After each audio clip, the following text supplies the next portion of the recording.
सोलापूर जिल्ह्यात शैक्षणिक वर्षाची सुरुवात प्रवेशोत्सवाच्या गाजावाजाने होत असताना जिल्हा परिषद प्राथमिक शिक्षण विभागांतर्गत असलेले खासगी अनुदानित महासिद्ध प्राथमिक शाळा कुलूप बंद आहे। भंडारकवठे तालुका दक्षिण सोलापूर येथे जिल्हा परिषद प्राथमिक शिक्षण विभागांतर्गत संपूर्ण अनुदानित श्री महासिद्ध प्राथमिक शाळा आहे।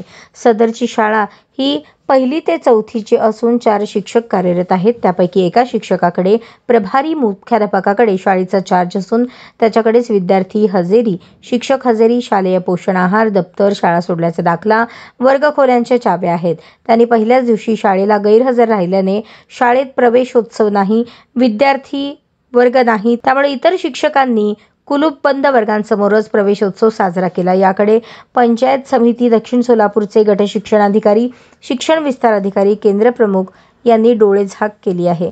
या शाळेत पटाप्रमाणे गेल्या 10 वर्षांपासून 4 शिक्षक काम करतात। दरमहा 3.5 लाख जिल्हा परिषदेकडून वेतनावर अनुदान देण्यात येते।